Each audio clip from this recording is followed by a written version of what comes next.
देखिए, दुनिया में अगर सबसे बड़ा मनोवैज्ञानिक संपूर्ण वसुंधरा में अगर कोई पैदा हुआ तो उसका नाम बुद्ध है।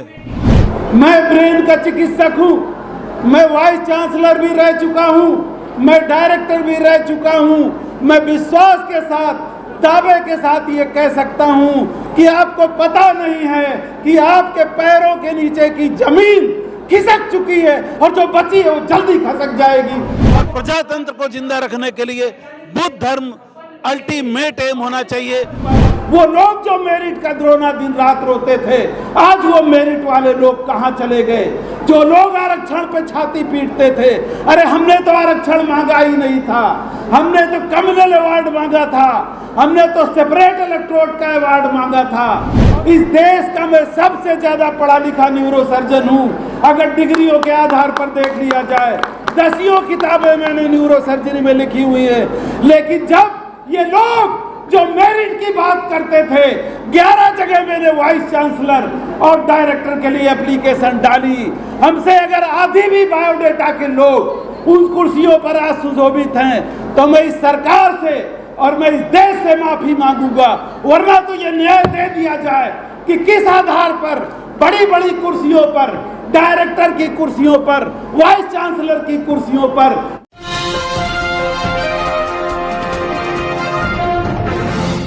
मैं लगातार आपको मान्यवर कांसीराम सांस्कृतिक स्थल का नज़ारा दिखा रहा हूं, जहां बौद्ध महासम्मेलन का आयोजन हो रहा है। प्रोफेसर डॉक्टर राजकुमार जी मेरे साथ में हैं, देश के जाने माने न्यूरो सर्जन हैं, पीजीआई में यहाँ पर न्यूरो सर्जरी विभाग के विभागाध्यक्ष हैं, ऋषिकेश एम्स के डायरेक्टर आप पहले रह चुके हैं। आप मानते हैं कि बुद्धिज्म और बौद्धमय भारत होना जरूरी है?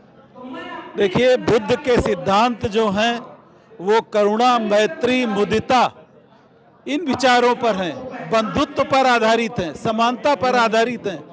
आपको पता हो कि हमारा पार्लियामेंट्री सिस्टम जो है वो भी बुद्ध के संग से ही लिया गया है।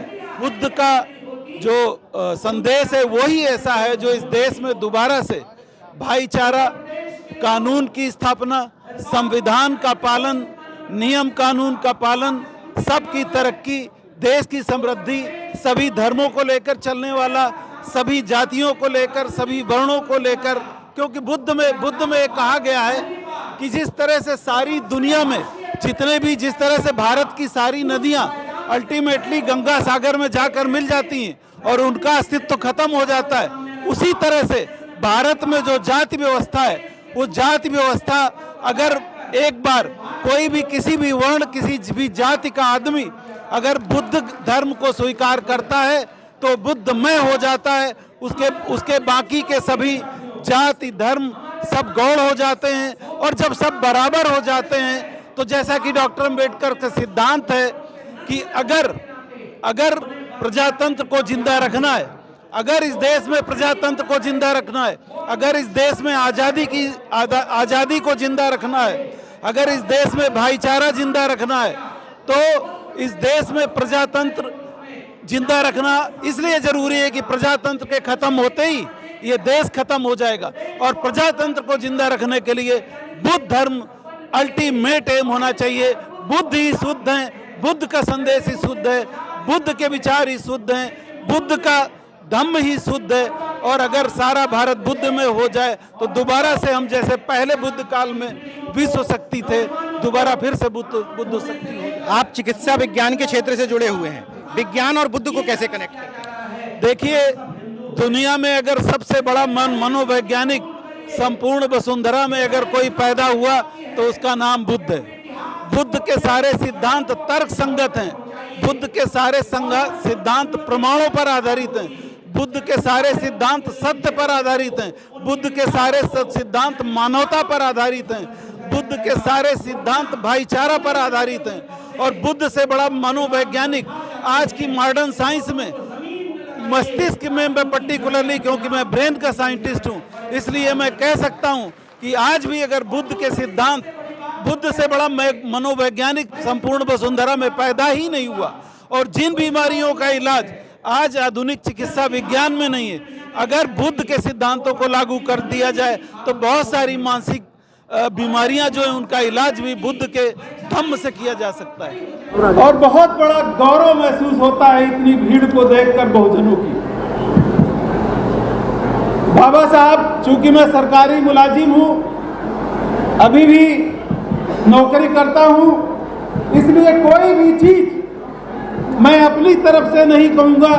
मैं सिर्फ वो कहूँगा जो हमारे महापुरुषों ने, बाबा साहब ने, बुद्ध ने और बड़े बड़े महापुरुषों ने कही हुई।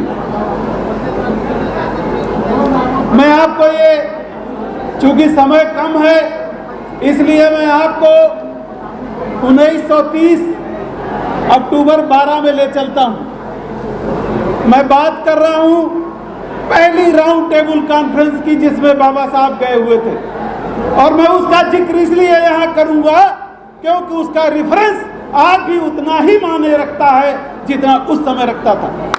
बाबा साहब ने रैमसे मैकडोनाल्ड के सामने ये कहा था कि माननीय प्रधानमंत्री जी, जब इस देश में मुगलों का शासन था, जब इस देश में ब्राह्मणों का शासन था, जब इस देश में हिंदुओं का शासन था, तब भी ये बहुजन समाज गुलाम था, तब भी इसको पढ़ने का अधिकार नहीं था, तब भी ये नौकरियों में नहीं जाते थे, तब भी इनको सेना में भर्ती नहीं किया जाता था, और 150 साल आपका शासन रहा, आज भी इनको नौकरियों में जगह नहीं मिलती, आज भी इनको शिक्षा नहीं मिलती, आज भी इनको मानवीय अधिकार नहीं मिलते। तो आपके यहाँ आने से हमारे भविष्य में, हमारे जनरेशन में कोई भी परिवर्तन नहीं हुआ। इसलिए आपकी सरकार, इनडायरेक्ट शब्दों ने बाबा साहब ने कहा कि आपकी सरकार को हम खारिज करते हैं, ये किसी काम की नहीं। अब उन्होंने इसके बाद कहा कि जो तब नहीं होता था वो अब भी नहीं हो रहा। क्यों नहीं हो रहा है, ये समझने की बात है मेरे प्यारे भाइयों, जरा ध्यान दीजिएगा। बाबा साहब ने कहा कि चूंकि पहले की सरकारें पूंजीवाद की पोषक थी, जमींदारी की पोषक थी, 562 रियासतों की पोषक थी, बिजनेस की पोषक थी, पूंजीवाद की पोषक थी, और तब ये तबका मजदूर था, आज भी मजदूर है। मैं ब्रेन का चिकित्सक हूँ, मैं वाइस चांसलर भी रह चुका हूँ, मैं डायरेक्टर भी रह चुका हूँ। मैं विश्वास के साथ, दावे के साथ ये कह सकता हूँ कि आपको पता नहीं है कि आपके पैरों के नीचे की जमीन खिसक चुकी है, और जो बची है वो जल्दी खसक जाएगी अगर आपने बाबा साहब के विचारों पर ध्यान नहीं दिया। और मैं ये बता दूं, उन्होंने कहा रैमसे मैकडोनाल्ड से उस समय राउंड टेबल कॉन्फ्रेंस में क्या कहा वो सुन लीजिए। उन्होंने कहा कि आप भी पूंजीवाद के पोषक हैं, आप भी सांप्रदायवाद के पोषक हैं, आप भी सामंतवाद के पोषक हैं, इसलिए आप हमारा कोई कल्याण नहीं कर सकते। तो कौन कल्याण करेगा? बाबा साहब ने कहा हम अपना कल्याण खुद करेंगे, हम लोगों के लिए लोगों की सरकार लाएंगे, हम प्रजातंत्र की सरकार लाएंगे इस देश में, हम इस देश में समतावादी सरकार लाएंगे और अपना कल्याण हम खुद कर लेंगे। जिस दिन हम खुद राजा होंगे, जिस दिन खुद पावर हमारे हाथ में होगा, जिस दिन हमारे हाथ में शासन होगा, हम इस देश को अपने हिसाब से बना लेंगे। इसलिए आप जो है हमारा देश छोड़ दीजिए, ऐसा बाबा साहब ने उस समय कहा था। मेरे प्यारे भाइयों, मैं आपसे पूछता हूं, आज जो सरकार, जो प्रजातंत्र है, क्या वो प्रजातंत्र है? क्या वो पूंजीवाद, क्या वो जिम्मेदारी प्रथा खत्म हो गई है? हाँ, ये जरूर है कि जिम्मेदारी की प्रथा पूंजीवादियों ने ले ली है। आपको पता होगा कि इस देश की 90% संपत्ति, जिसमें धन संपत्ति, जमीन जायदाद, 90% एसेट्स इस देश के केवल 10% लोगों के पास हैं। तो 10% एसेट में आप मजदूर नहीं होंगे तो क्या जिम्मेदार हो जाएंगे? क्या सपने आपने देख रखे हुए? अरे ये टाइम है। इसीलिए बाबा साहब ने कहा था कि अगर इस देश में संपूर्ण आजादी चाहिए, इस देश में अगर स्वाधीनता चाहिए, तो इस देश से पूंजीवाद खत्म करना पड़ेगा, जिम्मेदारी व्यवस्था खत्म करनी पड़ेगी, इस देश से सामंतवाद खत्म करना पड़ेगा। और जब तक ये खत्म नहीं होगा तब तक आपकी पूर्ण आजादी कभी भी नहीं हो पाएगी। मैं इस मंच के माध्यम से आप लोगों से पूछना चाहता हूं, क्या पिछले दिनों में इस देश में पूंजीवाद बढ़ा है कि नहीं बढ़ा है? बता दीजिए भाई, बढ़ा है कि नहीं? एक आवाज लगा दीजिए। इस देश में जातिवाद दोबारा बढ़ा है कि नहीं बढ़ा है? और वो धन्य है वो लोग जो लोग जिस समाज में पैदा हुए हैं उसकी गुलामी को खत्म करने के लिए संघर्ष करते हैं। और वो लोग और भी धन्य हैं जो लोग बिना यश यश के, बिना मान अपमान के, बिना किसी अभिमान स्वाभिमान के, बिना सुख दुख के जब तब तक संघर्ष करते हैं जब तक गुलामी खत्म न हो जाए। और ये व्यवस्था आज बनते सुमित रत्न ने जो इतना बड़ा प्रोग्राम करके यहाँ दिखाई है, उनको मैं नमन करता हूँ, साधुवाद करता हूँ। और मैं ये अपेक्षा करता हूँ कि ऐसे महापुरुष लगातार इस तरह के सम्मेलन और इस तरह की व्यवस्थाएं और गोष्ठियाँ करते रहें, जिसमें बड़े बड़े वकील, देश के बड़े बड़े लॉयर, महमूद प्राचा जी और सिंह साहब, ऐसे लोग जो इस तरह के व्याख्यान देते हैं। और वो चले गए, मुझे लगता है लक्ष्मण यादव। इस तरह के लोग, इन महापुरुषों को, आज के महापुरुषों को आप सुनिए और ये समझने की कोशिश करिए। बाबा साहब ने कहा था कि अगर जिस दिन इस देश से प्रजातंत्र गया, आपका खात्मा हो जाएगा। और प्रजातंत्र जाने में अब देरी क्या बची है मेरे प्यारे भाइयों? प्रजातंत्र तो दिन पर दिन गायब होता जा रहा है। और बाबा साहब ने एक और बात कही थी कि जिस दिन प्रजातंत्र पार्लियामेंट से खत्म हो जाएगा, उस दिन सड़कों पर अराजकता फैल जाएगी, उस दिन अनारकी फैल जाएगी, उस दिन दंगे फैल जाएंगे। क्या इस देश में कुछ इस तरह की व्यवस्था अब आने वाली नहीं दिखाई पड़ रही है क्या? कि जब ये सारी अनारकी, सारी अराजकता हो जाएगी। और इसीलिए बाबा साहब ने कहा कि प्रजातंत्र ही हमारे हित में है, प्रजातंत्र पूरे देश के हित में है। और वो लोग जो ये सोच रहे हैं कि सब अच्छा चल रहा है, मैं उनको भी इस माध्यम से आवाज, इस मंच के माध्यम से देना चाहता हूँ कि जब 90% एसेट पे केवल 10% लोगों का कब्जा होगा तो आपकी ये भक्ति कहाँ जाएगी और तब आप क्या करेंगे? और इसीलिए तो बाबा साहब को कहना पड़ा कि ये जो हमने तमाम तरह तरह की छोटी छोटी संस्थाएं, छोटी छोटी पार्टियां, छोटे छोटे दल पूरे देश में बना रखे हैं जो एकता के नाम पर इकट्ठे नहीं होते।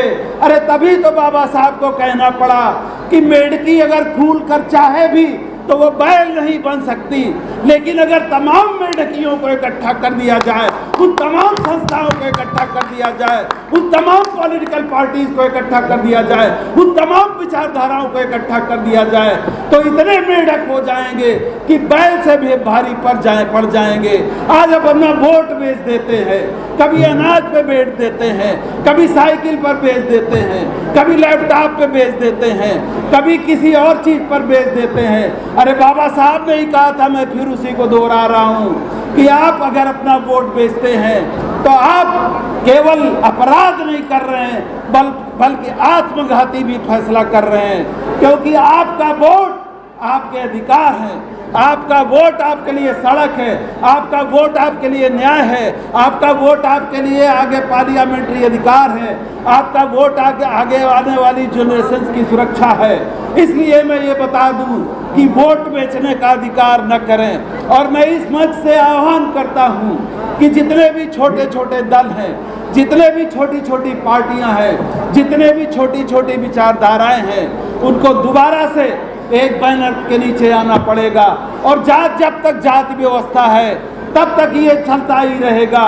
और इसीलिए तो बाबा साहब को कहना पड़ा कि ये जाति व्यवस्था और वर्ण व्यवस्था हमारे तरफ बहने वाली गटर गंगा है, हमारी तरफ बहने वाला नर्क है। मैं आप लोगों से पूछता हूँ कि जब बाबा साहब ने ये कहा था कि दुनिया में जितनी भी गुलामी की प्रथाएं हैं, जाति प्रथा उसमें सबसे घृणित प्रथा है, क्या उस घृणित प्रथा को हम अभी ढो नहीं रहे हैं? क्या हम भी जातियों में बटे हुए हैं? और इधर से इशारा आ रहा है कि हम बंद कर दें, तो हम जल्दी ही बंद करने जा रहे हैं। बंद कर दें तुरंत क्या?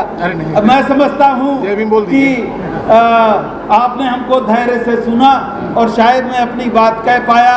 आपको देखकर जोश में मैं काफ़ी कुछ बोल गया। हो सकता है कल मेरे ऊपर कोई इंक्वायरी भी सेटअप हो जाए, लेकिन अब मैं कोई परवाह नहीं करता, क्योंकि मैंने वो सब करके देख लिया जो बाबा साहब ने कहा था।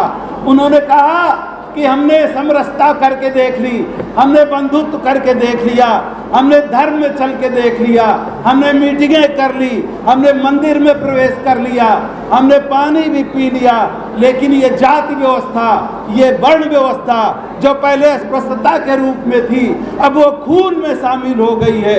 कोई देख नहीं सकता कि आप बड़ी कुर्सी पर क्यों बैठे हैं, कोई देख नहीं सकता कि आप ईमानदार क्यों हैं, कोई देख नहीं सकता कि आप अपनी धारा क्यों चला रहे हैं। बहुत कुछ कहना है आपसे, लेकिन बहुत महापुरुष अभी यहाँ हैं जो अपनी अपनी बात करेंगे, बहुत विद्वान लोग हैं, तो मैं अपनी वाणी को यही विराम दूंगा।